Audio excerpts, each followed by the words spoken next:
আসসালামু আলাইকুম। এটা হচ্ছে কেমিক্যাল চেঞ্জের সেকেন্ড ক্লাস। কেমিক্যাল চেঞ্জের সেকেন্ড ক্লাস। তো আজকের ক্লাসে আমরা কি দিয়ে শুরু করব? আজকের ক্লাসে আমরা শুরু করব টেম্পারেচার এবং রেট অফ রিঅ্যাকশনের সম্পর্ক দিয়ে। টেম্পারেচার এবং রেট অফ রিঅ্যাকশনের সম্পর্ক দিয়ে।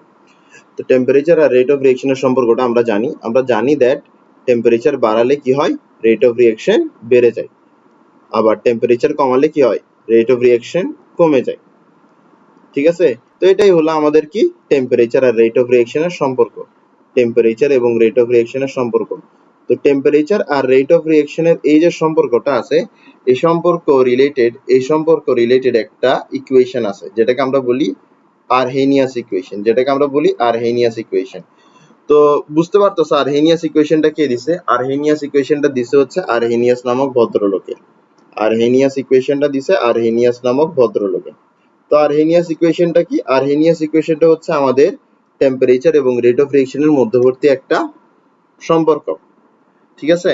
তো এই ইকুয়েশন কি বলে? এই ইকুয়েশন আমাকে বলতেছে that rate of reaction proportional হবে।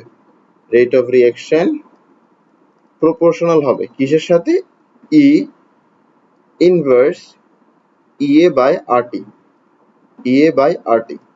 বলা হচ্ছে রেট অফ রিঅ্যাকশন এই সম্পূর্ণ টার্মটার সাথে প্রপোর্শনাল হবে। এই কথাটাই বলছে আরহেনিয়াস। আর এটাই হচ্ছে আরহেনিয়াসের ইকুয়েশন। তো আরহেনিয়াসের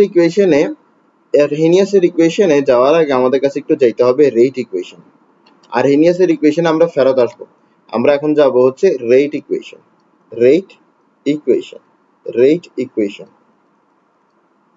তো রেট ইকুয়েশন কি জিনিস? রেট ইকুয়েশন বোঝার জন্য আগে আমরা একটা রিঅ্যাকশন ধরে নিলাম। এ হচ্ছে রিঅ্যাকট্যান্ট, এটা রিঅ্যাক্ট করে বি তৈরি করে। এটা হচ্ছে একটা রিঅ্যাকশন।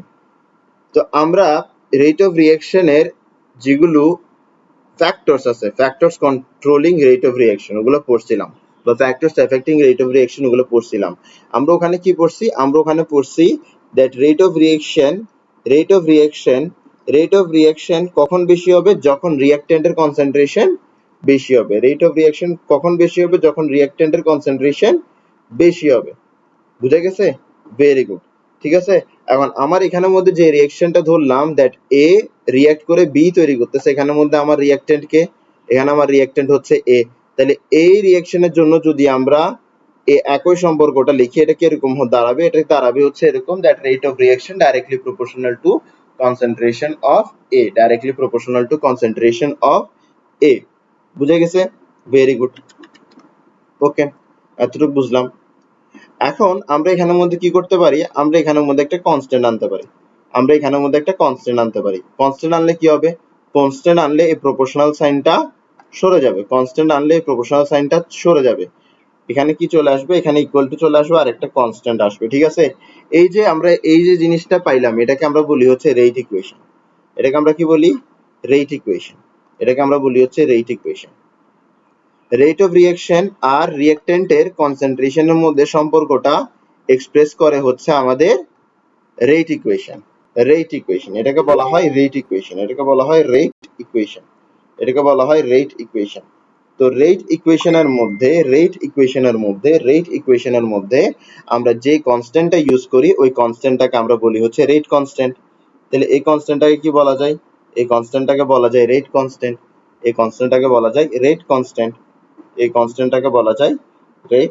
কনস্ট্যান্ট। আশা করি বুঝে গেছে। হ্যাঁ, ভেরি গুড। এটাকে বলা যায় রেট কনস্ট্যান্ট।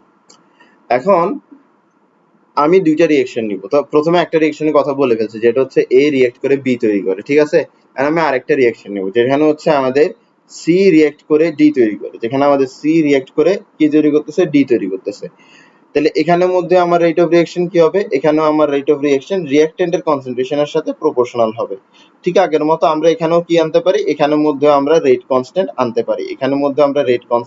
পারি। ঠিক আছে? এখানের মধ্যে আমরা রেট কনস্ট্যান্ট আনতে পারি। তো আমরা এখানে একটা রেট অফ রিঅ্যাকশন পাবো, এখানে একটা রেট অফ রিঅ্যাকশন পাবো। রেট অফ রিঅ্যাকশন এই ক্ষেত্রে একরকম, এই ক্ষেত্রে আরেক রকম। তো দুই ধরনের রেট অফ রিঅ্যাকশন পাবো। তো রেট অফ রিঅ্যাকশন যদি দুই ধরনের হয়, তাহলে রেট কনস্ট্যান্টের মানও দুই ধরনের হবে।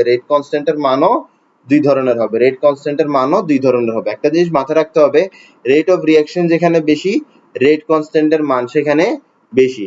রেট অফ রিঅ্যাকশন যেখানে বেশি, রেট কনস্ট্যান্টের মান সেখানে বেশি।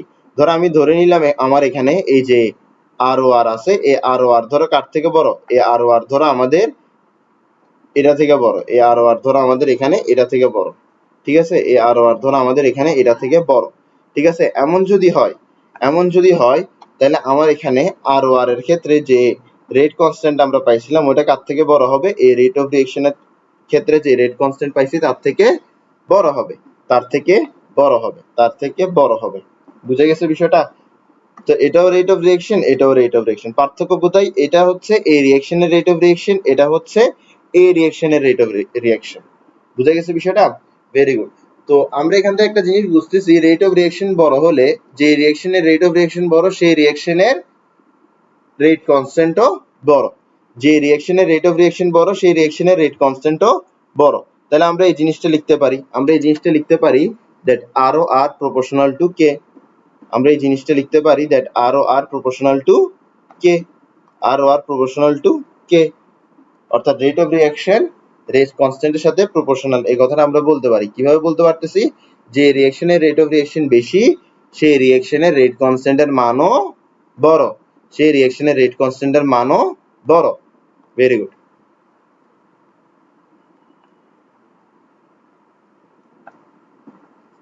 ওকে, তো আরহেনিয়াস ইকুয়েশনের মধ্যে আমরা এই কাহিনীটা করবো একটু।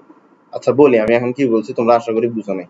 তো আরহেনিয়াস ইকুয়েশনটাতে যাই, আমরা আরহেনিয়াসের ইকুয়েশনটাতে যাচ্ছি। তো এটা হলো আরহেনিয়াস ইকুয়েশন, আর এটা হল, আর এটাকে আমরা আনলাম, ঠিক আছে।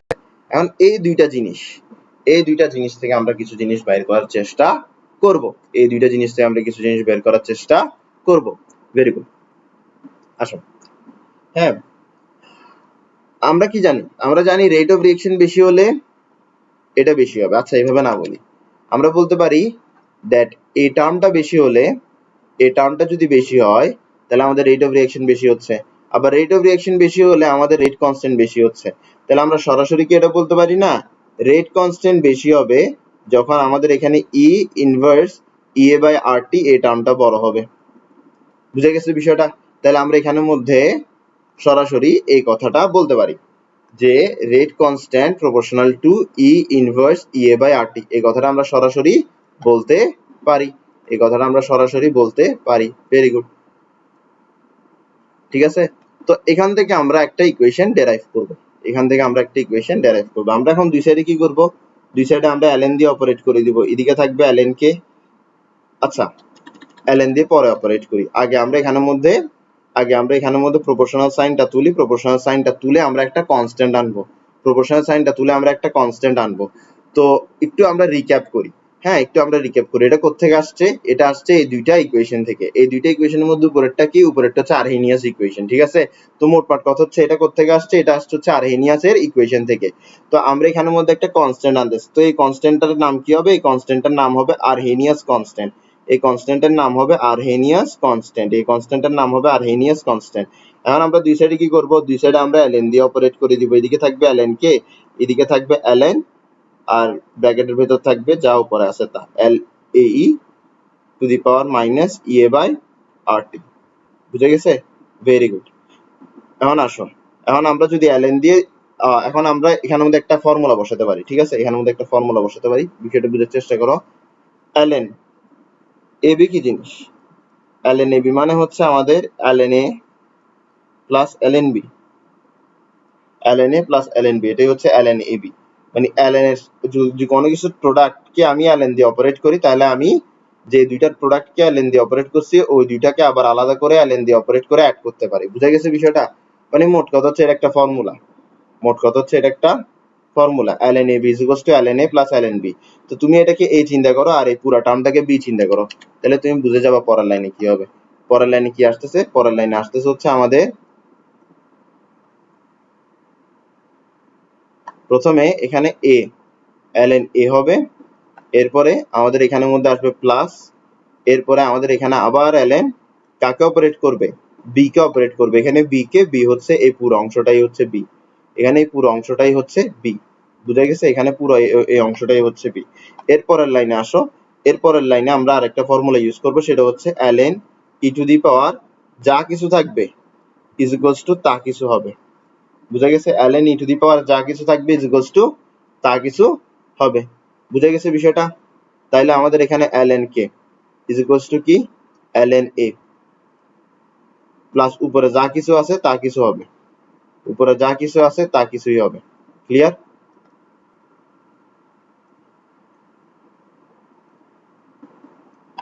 ভেরি গুড, এতটুকু আসলো।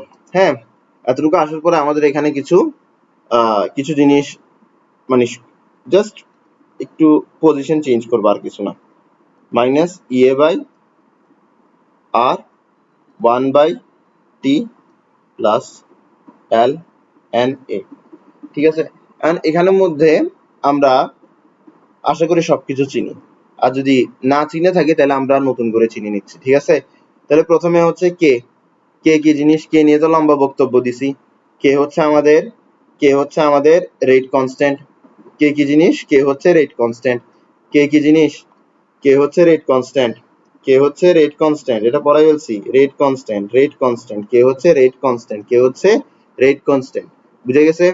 এরপরে ইএ কি জিনিস, ইএ হচ্ছে অ্যাক্টিভেশন এনার্জি, ইএ হচ্ছে অ্যাক্টিভেশন এনার্জি, ইএ হচ্ছে অ্যাক্টিভেশন এনার্জি। এটা মেবি ফার্স্ট ক্লাসে আমরা পড়াইছিলাম দ্যাট অ্যাক্টিভেশন এনার্জি কি জিনিস, অ্যাক্টিভেশন এনার্জি কি জিনিস। আসো তবে একটু বুঝাই দিই। তো রিঅ্যাক্ট্যান্ট কি করে, রিঅ্যাক্ট্যান্ট প্রোডাক্টে পরিণত হওয়ার জন্য রিঅ্যাক্ট্যান্টের কাছে এনার্জি প্রয়োজন হয়, প্রোডাক্টে পরিণত হওয়ার জন্য রিঅ্যাক্ট্যান্টের কাছে এনার্জি প্রয়োজন হয়, ঠিক আছে? এখন এই এনার্জিটা সে বাহির থেকে হয়তো অ্যাবজর্ব করে, না হয় তারা কোলাইড করে এনার্জিটা তৈরি করে। এখন রিঅ্যাক্ট্যান্ট কোলাইড করে এনার্জি কিভাবে তৈরি করতে পারে, তুমি তোমার হাত দুইটাকে নাও, হাত দুইটাকে নিয়ে ঘষো, মানে তোমার হাতের তালু দুইটাকে নিয়ে ঘষো, তুমি দেখবা যে তোমার ওখানের মধ্যে তাপ অনুভব করতেছো। তার মানে ঘর্ষণের ফলে কি তৈরি হয়, তাপ তৈরি হয়। আর যখন কলিশন হচ্ছে তখন ঘর্ষণ হচ্ছে না, তো কলিশন হলে ঘর্ষণ হয়, ঘর্ষণ হলে তাপ তৈরি হয়, এই তাপটা ইউজ করে রিঅ্যাক্ট্যান্ট মলিকিউল গুলো প্রোডাক্টে পরিণত হয়। যদি এই তাপটা যথেষ্ট না হয় তাহলে রিঅ্যাক্ট্যান্ট মলিকিউল বাহির থেকে তাপ গ্রহণ করে এরপরে প্রোডাক্টে পরিণত হয়, বুঝা গেছে? মোট কথা হচ্ছে রিঅ্যাক্ট্যান্টের কাছে প্রোডাক্টে পরিণত হইতে কি লাগবে, এনার্জি লাগবে। এখন আমি তোমাকে এখানে তিনটা কেস দিব। ধরো আমার কাছে কোন একটা রিঅ্যাক্ট্যান্ট আছে, সে ধরো 9.9999 জুল নিল, ঠিক আছে? জুল নিয়ে সে প্রোডাক্টে পরিণত হতে পারলো না। এরপরে একই রিঅ্যাক্ট্যান্ট গুলো 10 জুল যখন নিল, কত জুল নিল, 10 জুল যখন নিল, তখন সে তারা প্রোডাক্টে পরিণত হতে পারলো। ধরো এরপরে এই রিঅ্যাক্ট্যান্ট গুলো 20 জুল নিল, 20 জুল নিলে কি তারা প্রোডাক্টে পরিণত হতে পারবে? উত্তর হচ্ছে অবশ্যই অবশ্যই পারবে, কারণ 10 জুলে যখন পারতেছে 20 জুলে তো আরো খুশি খুশি পারার কথা, ঠিক আছে? কোন একটা কাজ যদি 1000 টাকায় করা যায়, ওটা কি 2000 টাকা দিলেও করা যাবে না? অবশ্যই যাবে। তো দেখো এখন আমার প্রশ্ন হচ্ছে, আমি তোমাকে বলছি যে অ্যাক্টিভেশন এনার্জি, আচ্ছা অ্যাক্টিভেশন এনার্জি কি জিনিস বলি না, আমি শুধু এতটুকু বলছি রিঅ্যাক্ট্যান্ট প্রোডাক্টে পরিণত হতে রিঅ্যাক্ট্যান্টের কাছে এনার্জি লাগে, প্রোডাক্টে পরিণত হতে রিঅ্যাক্ট্যান্টের কাছে এনার্জি লাগে, ঠিক আছে? এখন প্রোডাক্টে পরিণত হতে রিঅ্যাক্ট্যান্টের কাছে ন্যূনতম যে এনার্জি লাগবে ওটাই হচ্ছে অ্যাক্টিভেশন এনার্জি। প্রোডাক্টে পরিণত হতে রিঅ্যাক্ট্যান্টের কাছে ন্যূনতম যে এনার্জি লাগবে ওটাই হচ্ছে অ্যাক্টিভেশন এনার্জি। এখন আমার প্রশ্ন হচ্ছে এখানে 9.99 জুল এটা অ্যাক্টিভেশন এনার্জি, 10 জুল এটা অ্যাক্টিভেশন এনার্জি, নাকি 20 জুল এটা অ্যাক্টিভেশন এনার্জি? উত্তর হবে 10 জুল অ্যাক্টিভেশন এনার্জি।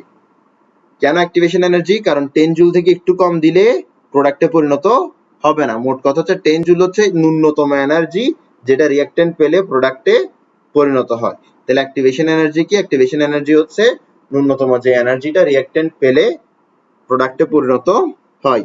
আশা করি বুঝছো। তাহলে অ্যাক্টিভেশন এনার্জি জিনিসটা আশা করি ক্লিয়ার হয়ে গেছে। আচ্ছা এগুলা রাখি, হ্যাঁ এগুলা রাখি, এগুলা রাখলে তোমাদের মনে পড়বে।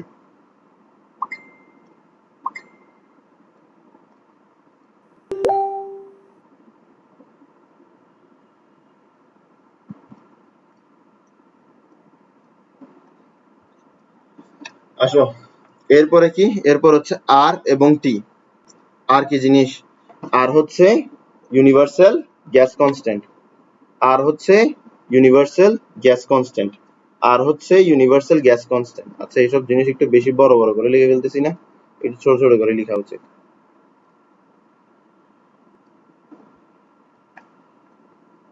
আর হচ্ছে ইউনিভার্সাল গ্যাস কনস্ট্যান্ট। আর কি? আর হচ্ছে ইউনিভার্সাল গ্যাস কনস্ট্যান্ট। আর হচ্ছে universal gas constant. Universal gas constant. Universal gas constant এটাই হচ্ছে আর। আর এটার ভ্যালু কত হবে? এটার ভ্যালু হবে 8.314 জুল পার মোল পার কেলভিন। এটাই হচ্ছে আর এর ভ্যালু। ঠিক আছে, এরপর টি কি? টি হচ্ছে টেম্পারেচার। টি হচ্ছে টেম্পারেচার। টি হচ্ছে টেম্পারেচার। আর এটার ইউনিট কি হবে? এটার ইউনিট এখানে কেলভিন হবে। এটার ইউনিট এখানে কেলভিন হবে। আর এ কি? এ হচ্ছে আরহেনিয়াস, আরহেনিয়াস কনস্ট্যান্ট। এ কি? এ হচ্ছে আরহেনিয়াসের কনস্ট্যান্ট। এ হচ্ছে আরহেনিয়াসের কনস্ট্যান্ট। এ হচ্ছে আরহেনিয়াসের কনস্ট্যান্ট। বুঝা গেছে? আশা করি বুঝছো। Very good. তাহলে আমরা এখানে মধ্যে আমাদের প্রতিটা টার্ম বুঝতে পারছি, এই ইকুয়েশনের প্রতিটা টার্ম আমরা বুঝতে পারছি। এন্ড আমরা একটু রিক্যাপ করি, আমরা কি পড়তেছি? আমরা পড়তেছি টেম্পারেচার আর রেট অফ রিঅ্যাকশনের সম্পর্ক। তো টেম্পারেচার আর রেট অফ রিঅ্যাকশনের সম্পর্ক তো আমরা লাস্ট ক্লাসেও পড়ে ফেলছি। তো টেম্পারেচার আর রেট অফ রিঅ্যাকশনের সম্পর্কটা কিরকম? যে টেম্পারেচার বাড়লে রেট অফ রিঅ্যাকশন বাড়ে, টেম্পারেচার কমলে রেট অফ রিঅ্যাকশন কমে। কিন্তু আমরা এখানের মধ্যে একটা এক্সট্রা জিনিস পড়তেছি এখানে, সেটা হচ্ছে আরহেনিয়াস ইকুয়েশন। আরহেনিয়াসও কিন্তু একই কথাটাই বলছে, যে টেম্পারেচার বাড়লে রেট অফ রিঅ্যাকশন বাড়ে, টেম্পারেচার কমলে রেট অফ রিঅ্যাকশন কমে। এখন সেই কথাটা বলছে এই সায়েন্টিফিক ভাষায়। এখন এই সায়েন্টিফিক ভাষায়, এই সায়েন্টিফিক ভাষাটা যে আমাদের ওই কথাটা, মানে ln k is equals to minus EA by R 1 by T plus ln A, এটা দিয়ে যে আমরা এটা বুঝতেছি দ্যাট টেম্পারেচার বাড়লে রেট অফ রিঅ্যাকশন বাড়তেছে, টেম্পারেচার কমলে রেট অফ রিঅ্যাকশন কমতেছে। এই কথাটা এখন আমি ব্যাখ্যা করব। আমি আসলে সুন্দর করে কথাটা বলতে পারতেছি না। মানে আরহেনিয়াস আমাদেরকে, আরহেনিয়াস আমাদেরকে মূলত এটা দিছে। ঠিক আছে, আরহেনিয়াস আমাদেরকে এটা দিছে, এটা থেকে সে টাইন্না টুইন্না এতটুকু পর্যন্ত আনছে তার ইকুয়েশনকে। তার এই ইকুয়েশন দিয়ে সে বলতে চাচ্ছে টেম্পারেচার বাড়লে রেট অফ রিঅ্যাকশন বাড়বে। এখন প্রশ্ন হচ্ছে কেমনে? এটা দিয়ে আমরা কেমনে বুঝবো যে টেম্পারেচার বাড়লে রেট অফ রিঅ্যাকশন বাড়বে?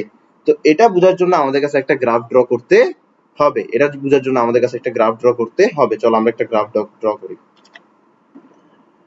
তো এটা হচ্ছে আমাদের y অ্যাক্সিস, এটা হচ্ছে আমাদের x অ্যাক্সিস। y অ্যাক্সিসও ডান, x অ্যাক্সিসও ডান। ঠিক আছে, এখন আমরা ইকুয়েশনটাকে নিই। হ্যাঁ, ইকুয়েশনটাকে নিই। ইকুয়েশনটার সাথে আমরা কাকে কম্পেয়ার করব? y is equals to mx plus ck। ঠিক আছে, তো এটা, তো এই যে ln k আছে, ln k কি জিনিস? এটা হচ্ছে y। ঠিক আছে, এই যে EA by R আছে, এটা কি জিনিস? এটা হচ্ছে m। ঠিক আছে, এই যে 1 by t আছে, এটা কি জিনিস? এটা হচ্ছে x। আর এই যে ln এর যে জিনিসটা আছে, এটা হচ্ছে c। তো y is equals to mx plus c, এটার সাথে আমরা কার তুলনা করতে পারি? y is equals to mx plus c এর তুলনা করতে পারি। y is equals to mx plus c কি? y is equals to mx plus c হচ্ছে আমাদের স্ট্রেট লাইনের ইকুয়েশন, স্ট্রেট লাইনের ইকুয়েশন। তো আমরা y ধরছি কাকে? ln k কে y ধরছি, তাই বলে ln k কে আমরা y অ্যাক্সিসে রাখবো, 1 by t কে আমরা x অ্যাক্সিসে রাখবো। বুঝা গেছে? এরপরে আমরা এখানে একটা গ্রাফ পাবো। গ্রাফটা দেখতে কি এরকম হবে? একটা স্ট্রেট লাইন হবে। এখন স্ট্রেট লাইন এরকমও হইতে পারে, স্ট্রেট লাইন তো এরকমও হইতে পারে। এখন কোনটা হবে? উত্তর হচ্ছে এখানে যে স্ট্রেট লাইনটা পাবো সেটা হবে এরকম। কেন এরকম হবে? কারণ আমাদের এখানের মধ্যে যে স্লোপটা আছে ওটা হচ্ছে নেগেটিভ। স্লোপ নেগেটিভ হলে আমাদের স্ট্রেট লাইন দেখতে এরকম হয়, স্লোপ পজিটিভ হলে স্ট্রেট লাইন দেখতে এরকম হয়। এখন বোঝানোর সময় নাই যে কেন এরকম হচ্ছে। তো মোট কথা হচ্ছে তোমার এতটুকু মাথায় রাখতে হবে যে এখানে স্লোপ কত? এখানে স্লোপ হচ্ছে minus E A by R, minus E A by R, এটাই হচ্ছে এখানে স্লোপ, এটাই হচ্ছে এখানে স্লোপ। Very good. তো এখন তোমাদের প্রশ্ন হইতে পারে যে আমরা পড়তেছিটা কি? আমরা পড়তেছি আরহেনিয়াস ইকুয়েশন। আরহেনিয়াস ইকুয়েশন কি? আরহেনিয়াস ইকুয়েশন হচ্ছে এটা। এটা কি বলে? এটা বলে দ্যাট টেম্পারেচার বাড়লে রেট অফ রিঅ্যাকশন বাড়বে, টেম্পারেচার কমলে রেট অফ রিঅ্যাকশন কমবে। এখন প্রশ্ন হইতে পারে কিভাবে? আসো আমরা বুঝাই কিভাবে। আমরা যদি এখানে লেফট টু রাইট যাই, তাহলে 1 বাই টি এর ভ্যালু কি হচ্ছে? বাড়তেছে। 1 বাই টি এর ভ্যালু বাড়া মানে কি? টি এর ভ্যালু কমা। 1 বাই টি হচ্ছে একটা রেশিও, কোন একটা রেশিওর ভ্যালু তখনই বাড়ে যখন তার ডিনোমিনেটরের ভ্যালু কমে। আর এখানে ডিনোমিনেটর আকারে আছে হচ্ছে টেম্পারেচার। তাহলে লেফট টু রাইট গেলে কি হয়? টেম্পারেচার কমে। লেফট টু রাইট গেলে টেম্পারেচার কমে। আর যখন লেফট টু রাইট যাচ্ছে তখন টেম্পারেচার কমতেছে। লেফট টু রাইট গেলে টেম্পারেচার কমতেছে, আর লেফট টু রাইট গেলে কি কমতেছে? ln k ও কমতেছে। লেফট টু রাইট গেলে ln k এর ভ্যালুটাও কমতেছে। লেফট টু রাইট গেলে t ও কমে, লেফট টু রাইট গেলে ln k এর ভ্যালুটাও কমে। তো আমরা একটু জিনিসটা এভাবে লিখতে পারি এখানের মধ্যে যে লেফট টু রাইট গেলে লেফট টু রাইট গেলে আমাদের টেম্পারেচার প্রথমত কমে, টেম্পারেচার কমে, আবার ln k ও কমে। ঠিক আছে, ln k কমা মানে কি? ln k কমা মানে হচ্ছে k কমতেছে। k কমতেছে মানে কি? k কমতেছে মানে হচ্ছে রেট অফ রিঅ্যাকশন কমতেছে। তার মানে লেফট টু রাইট গেলে টেম্পারেচার কমে, টেম্পারেচার কমলে রেট অফ রিঅ্যাকশন কমে। এখন আসো আমরা রাইট টু লেফট যাই। রাইট টু লেফট গেলে কি হবে? আমাদের 1/t এর ভ্যালু কমবে। 1/t এর ভ্যালু কমা মানে হচ্ছে ডিনোমিনেটর অর্থাৎ টেম্পারেচারের ভ্যালু বেড়ে যাওয়া। তার মানে আমরা যদি রাইট টু লেফট যাই তাহলে আমাদের টেম্পারেচারের ভ্যালু বেড়ে যায়। টেম্পারেচারের ভ্যালু বাড়ার সাথে সাথে দেখো টেম্পারেচারের ভ্যালু বাড়ার সাথে সাথে টেম্পারেচারের ভ্যালু বাড়ার সাথে সাথে ln k এর ভ্যালুটাও কি হচ্ছে? বাড়তেছে। টেম্পারেচারের ভ্যালু বাড়ার সাথে সাথে ln k এর ভ্যালুটাও বাড়তেছে। ln k এর ভ্যালু বাড়া মানে কি? ln k এর ভ্যালু বাড়া মানে হচ্ছে k এর ভ্যালু বাড়া। k এর ভ্যালু বাড়া মানে কি? রেট অফ রিঅ্যাকশন এর ভ্যালু বেড়ে যাওয়া। তার মানে হচ্ছে আমরা লেফট টু রাইট গেলে রেট অফ রিঅ্যাকশন কমে, রাইট টু লেফট গেলে রেট অফ রিঅ্যাকশন বাড়ে। বুঝা গেছে? সরি, এটার সাথে আমরা আসলে এটা বলার কথা ছিল যে টেম্পারেচার কমলে রেট অফ রিঅ্যাকশন কমে, টেম্পারেচার বাড়লে রেট অফ রিঅ্যাকশন বাড়ে। তো বুঝছো কিভাবে আর্হেনিয়াস এই কোয়েশ্চেনের মাধ্যমে আমাদেরকে এটাই বুঝাইছে যে টেম্পারেচার কমাইলে রেট অফ রিঅ্যাকশন কমে, টেম্পারেচার বাড়লে রেট অফ রিঅ্যাকশন বাড়ে। আশা করি বুঝছো। ঠিক আছে, তো এখান থেকে আমাদের ম্যাথ আসে, ম্যাথটা মানে একটু অ্যাডমিশনের জন্য এটা খুব বেশি একটা ম্যাথ পারা উচিত। ঠিক আছে, কিছু জিনিস আছে যেগুলো মানে যদি এভাবেই চিন্তা করো যে পরীক্ষায় যা আসছে তা মানে একটা দাড়ি কমও এক্সট্রা করবো না, তাহলে তো হবে না, ঠিক না? করতে তো হবে, বুঝো নাই? ওভাবে অত হিসাব করে তো দুনিয়া চলে না।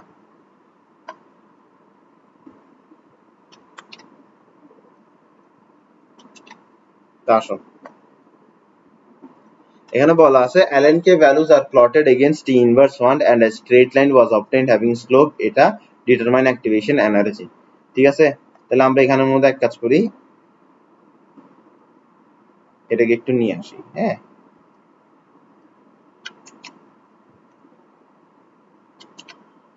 তো দেখো তোমার এখানে এই কোয়েশ্চেনে কি বলছে, দেখো কোয়েশ্চেনে বলতেছে ln k values plotted against t inverse 1। তো plotted against এর আগে যা আছে ওইটা হচ্ছে y axis এ, plotted against এর পরে যা আছে ওইটা হচ্ছে x axis এ। তো t inverse 1 মানে হচ্ছে 1/t। তো ln k values হচ্ছে x axis sorry y axis এ, আর t inverse অর্থাৎ 1/t হচ্ছে x axis এ। তো এভাবে প্লট করা হয়েছে, এভাবে ln k এর ভ্যালু কি করা হয়েছে? প্লট করা হয়েছে। ln k এর ভ্যালু প্লট করার পরে কি পাওয়া গেছে? একটা স্ট্রেট লাইন পাওয়া গেছে। তো আমরা তো বুঝতেছি আমাদের এই গ্রাফটার কথাই বলতেছে। এরপরে বলতে স্লোপ হচ্ছে কত? -2.24 × 10⁴ কেলভিন। তো স্লোপ হচ্ছে -2.24 × 10⁴ কেলভিন। বলছে আমাকে অ্যাক্টিভেশন এনার্জি বের করতে, অর্থাৎ ইএ বের করতে। আমাকে এখানে কি দেওয়া আছে? আমাকে এখানে দেওয়া আছে that slope is equals to -2.24 × 10⁴। ঠিক আছে, আবার এখান থেকে আমরা কি পাচ্ছি? স্লোপ মানে কি? স্লোপ মানে হচ্ছে -EA/r, এটাই হচ্ছে স্লোপ। -EA/r এটাই হচ্ছে স্লোপ, 2.24 × 10⁴। ঠিক আছে, এখন আমরা ইএ কিভাবে বের করতে পারি? ইএ বের করার জন্য আমরা কি করব? আর কে ওদিকে পাঠিয়ে দিব, এই সামনের মাইনাস দোনোটা কি যাবে? কাটা যাবে। আর ওদিকে চলে গেলে কি হবে? 2.24 × 10⁴ আর এর ভ্যালু এখানে বসবে হচ্ছে 8.314। আর এর ভ্যালু কোথায় কোনটা বসতেছে এটা কিন্তু মাথায় রাখবা, কোথায় কোনটা আর এর ভ্যালু কোথায় কোনটা বসতেছে এটা মাথায় রাখবা। এটা যদি মাথায় না রাখো তাহলে কিন্তু ডেঞ্জারাস লেভেলের ধরা হবে। ঠিক আছে, এখন এই ভ্যালুটা একটু আমরা বের করে ফেলি। 2.24 × 10⁴ ইন্টু 8.314, তাহলে কত আসতেছে এখানে? আমাদের এখানে আসতেছে হচ্ছে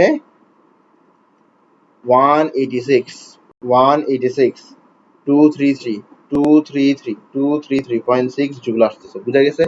ভেরি গুড।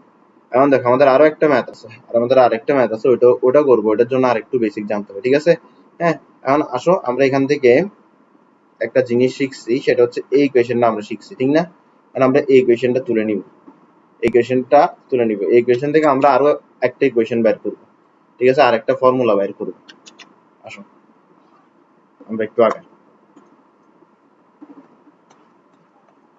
তো টেম্পারেচার বাড়লে কি হবে? টেম্পারেচার বাড়লে রেট অফ রিঅ্যাকশন বাড়বে, অর্থাৎ রেট অফ রিঅ্যাকশন চেঞ্জ হবে। এখন রেট অফ রিঅ্যাকশন চেঞ্জ হলে কে এর ভ্যালু চেঞ্জ হবে, তার মানে এক এক তাপমাত্রায় কে এর ভ্যালু এক একটা। তো আমি প্রথমে টেম্পারেচার T1 ধরবো। টেম্পারেচার কি ধরবো? at temperature T1, at temperature T1, at temperature T1. At temperature T1, rate constant B, rate constant B, rate constant B, K1, rate constant B, K1, rate constant B, K1. এতটুকু থেকে আমি এই ইকুয়েশনটা লিখবো। তো ইকুয়েশনটা কি? ইকুয়েশনটা হচ্ছে ln rate constant is equals to minus activation energy divided by universal gas constant into 1 by temperature plus ln A. তো এটাকে আমি দিলাম ইকুয়েশন নাম্বার 1। বুঝা গেছে? Very good.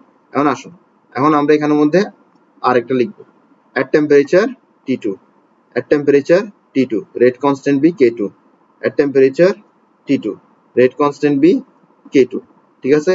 তো আমরা এখানে লিখি ln K2 is equals to minus EA by R 1 divided by T2 plus ln A। তো এটা হচ্ছে আমাদের দ্বিতীয় ইকুয়েশন। ঠিক আছে? তো আমরা এই একই ইকুয়েশন থেকে দুইটা ইকুয়েশন বের করলাম। ঠিক আছে? এখন আমরা এখানের মধ্যে সুন্দর মতো কি করব? 2 থেকে 1 কে মাইনাস করে দিব। 2 থেকে 1 কে মাইনাস করে দিব। 2 থেকে 1 কে আমরা মাইনাস করে দিব। চলো। 2 থেকে 1 কে আমরা মাইনাস করে দিই। 2 থেকে 1 কে আমরা মাইনাস করে দিই। 2 থেকে 1 কে আমরা মাইনাস করলে কি হবে? প্রথমে ln k2 minus ln k1 হবে। প্রথমে লেফট হ্যান্ড সাইড গুলো মাইনাস যাবে। ln k2 minus ln k1, ln k2 minus ln k1। ঠিক আছে? is equals to কি হবে? is equals to হবে হচ্ছে এই পুরাটা মাইনাস equals to হবে এটা মাইনাস এটা। ঠিক আছে? তো আমরা আগে কপি করে নিই। ঠিক আছে? কপি করে নিই।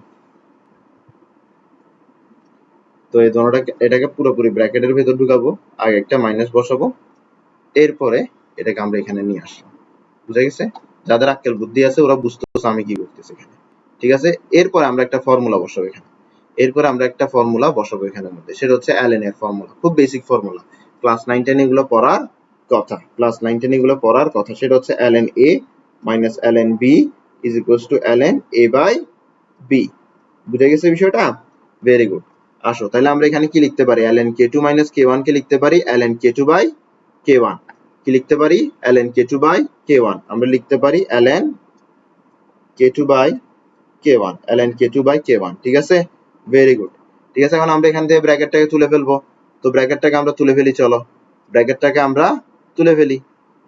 আমরা সুন্দর মতো তুলে ফেলি। এখন ব্র্যাকেটটাকে তুললে কি হবে? মাইনাসে মাইনাসে এখানে প্লাস হয়ে যাবে। মাইনাসে মাইনাসে এখানে কি হয়ে যাবে? প্লাস হয়ে যাবে। মাইনাসে মাইনাসে এখানে প্লাস হয়ে যাবে। এরপরে মাইনাসে প্লাসে কি হয়ে যাবে? মাইনাস হয়ে যাবে। বুঝা গেছে? তার মানে মাইনাস ln a। ঠিক আছে? এখন দেখো, এখন তোমার plus ln a minus ln a কাটাকাটি যাবে। বুঝা গেছে? এরপরে আমরা এর পরের লাইনে জাস্ট একটা পজিশন চেঞ্জ করব। ঠিক আছে? জাস্ট একটা পজিশন চেঞ্জিং এর কাজ করব। আমরা আগে নিয়ে আনবো হচ্ছে EA by R 1 by T1 কে, এরপরে নিয়ে যাব হচ্ছে আমরা minus EA by R 1 by T1 কে। ঠিক আছে? এর পরের লাইনে আমরা কি করব দেখো, জানো? এর পরের লাইনে আমরা EA by R K common নিয়ে নিব। EA by R K common নিয়ে নিলে আমরা কি পাচ্ছি? EA by R K common নিয়ে নিলে আমরা পাচ্ছি 1 by T1 minus 1 by T2, 1 by T1 minus 1 by T2, আমরা এটা পাচ্ছি। বুঝে গেছে? Very good. তো এটাই হচ্ছে আমাদের ইকুয়েশন যেটা আমরা বের করতে যাচ্ছি। এটা হচ্ছে একটা ফর্মুলা যেটা আমরা বের করতে চাচ্ছি। বুঝে গেছে? এই ফর্মুলাটা আমরা বের করে ফেললাম। মানে এগুলো হচ্ছে আরহেনিয়াস ইকুয়েশন, সহজ ভাষায় বলতে গেলে এটাও কি আরহেনিয়াস ইকুয়েশন থেকে এটা পাইতেছি এগুলো। ঠিক না? আরহেনিয়াস ইকুয়েশন থেকেই পাইতেছি এগুলো। তো আমাদের যে সেকেন্ড ম্যাথটা আছে আজকের ক্লাসের, ওই সেকেন্ড ম্যাথটা হচ্ছে এই ফর্মুলা থেকে। ঠিক আছে? এই ম্যাথটা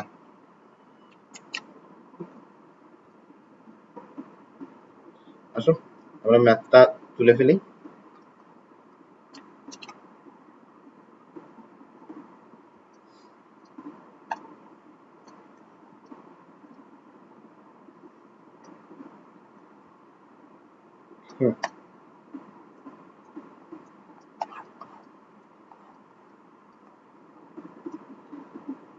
তো দেখো, rate constant of dissociation of hydrogen iodide এর রেট কনস্ট্যান্ট অফ ডিসোসিয়েশন দেয়া আছে। কয়টা দেয়া আছে?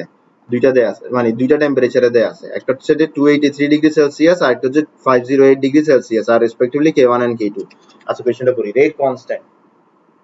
rate constant of dissociation of hydrogen iodide at এত ডিগ্রি সেলসিয়াস and এত degree Celsius are respectively K1 and K2। K1 এর ভ্যালু এটা, K2 এর ভ্যালু এটা, ডিটারমাইন E অ্যাক্টিভেশন এনার্জি। ঠিক আছে, তাহলে আমরা বুঝতেছি কি, আমরা বুঝতেছি দ্যাট আমাদের এখানের মধ্যে দুইটা টেম্পারেচার দেয়া আছে, দুইটা ভিন্ন টেম্পারেচারের জন্য দুইটা ভিন্ন রেট কনস্ট্যান্ট দেয়া আছে। তো টেম্পারেচার T1, তো T1 টেম্পারেচার কি 283, ঠিক আছে, 283 ডিগ্রি সেলসিয়াস। এখন 283 ডিগ্রি সেলসিয়াস দিয়ে আমরা এখানে হিসাব করতে পারি না, আমাদের কাছে এটাকে কিসে নিয়ে যেতে হবে, আমাদের কাছে এটাকে ক্যালভিনে নিয়ে যেতে হবে। ক্যালভিনে কিভাবে নিয়ে যাব, 283 সাথে আমরা 273 কে যোগ করব, পাবো হচ্ছে আমরা এখানের মধ্যে 556, এখানে পাবো হচ্ছে 556 ডিগ্রি সেলসিয়াস। বুঝে গেছে বিষয়টা? Very good. এখন আসো টেম্পারেচার 2, এটা হচ্ছে কত, 508 ডিগ্রি সেলসিয়াস। 508 ডিগ্রি সেলসিয়াস দিয়ে আমরা কাজ করতে পারবো না, তো 508 ডিগ্রির সাথে আমরা 273 কে যোগ করব, 273 কে যোগ করলে আমরা কত পাচ্ছি, 508 যোগ 273, 508 যোগ 273 করলে আমরা পাচ্ছি 781। এখন বলো 273 যোগ করার পরে কি হবে, আর ডিগ্রি সেলসিয়াস থাকবে না, ক্যালভিন হয়ে যাবে। ঠিক আছে, তাহলে আমরা এতটুকু পেয়ে গেলাম। এরপরে আমরা কি বের করব, এরপরে আমরা বের করব, এরপরে আমাদের রেট কনস্ট্যান্ট গুলো তো দেয়া আছে। ঠিক আছে, রেট কনস্ট্যান্ট গুলোর ভ্যালু বসে। ঠিক আছে, রেট কনস্ট্যান্ট গুলোর ভ্যালু হচ্ছে, আচ্ছা রেট কনস্ট্যান্ট গুলোর ভ্যালু বসাইতে হবে না, এগুলো এখান থেকে তুলে বসাইতে পারবো। তো K1 কত দিছে আমাকে, K1 দিছে হচ্ছে আমাকে এত,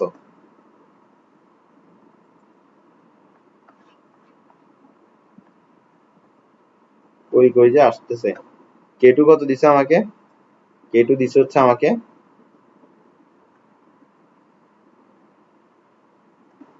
K2 দিছে হচ্ছে আমাকে এত। ঠিক আছে, এখন আমাদের কাছে K1 K2 কে ইউজ করতে হবে, আমাদের কাছে K1 K2 কে ইউজ করতে হবে। বুঝে গেছে? Very good. কোথায় ইউজ করব, আমরা এই ফর্মুলা ইউজ করব, আমরা এই ফর্মুলা ইউজ করব, এই ফর্মুলায় বসাবো K1 K2 T1 T2 কে, আর এখান থেকে আমরা E এর ভ্যালু পেয়ে যাব, এখান থেকে আমরা E এর ভ্যালু পেয়ে যাব। বুঝে গেছে বিষয়টা? Very good. আসো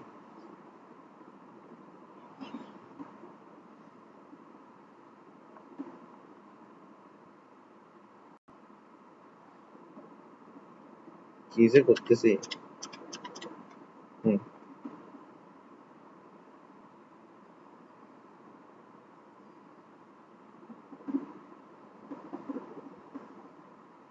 হুম আসো, এখান থেকে আমি কাকে বের করবো, এখান থেকে আমি EA কে বের করবো। কাকে বের করবো, EA কে বের করবো। যেহেতু EA কে বের করবো, EA কে এক সাইডে রেখে বাদ বাকি সবগুলোকে অন্য সাইডে নিয়ে যাই। ঠিক আছে, EA কে এক সাইডে রেখে বাদ বাকি সবগুলোকে অন্য সাইডে নিয়ে গেলে কি হবে জানো, এর মধ্যে একটা ফ্র্যাকশন আসবে।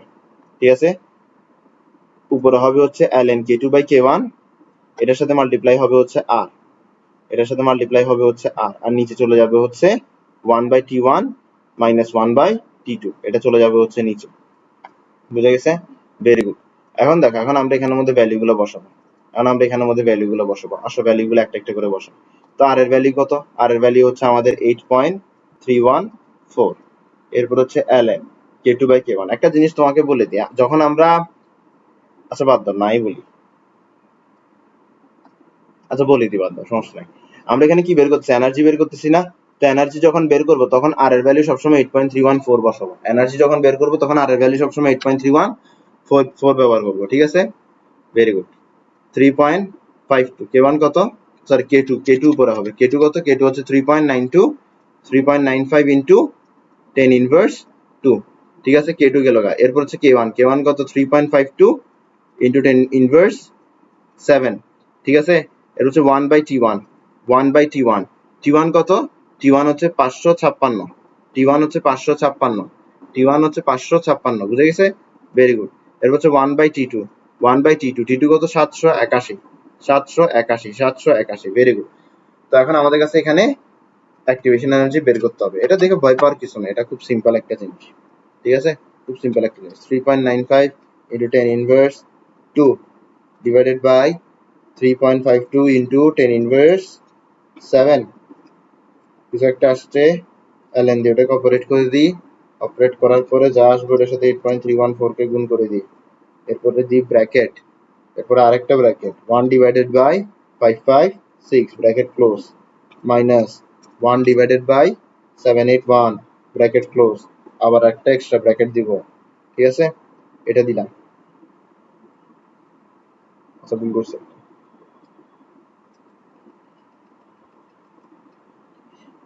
Answer divided by 1 divided by 556 minus 1 divided by 781 কত আসতেছে আমার এখানের মধ্যে? আমার এখানে আসতেছে 186580।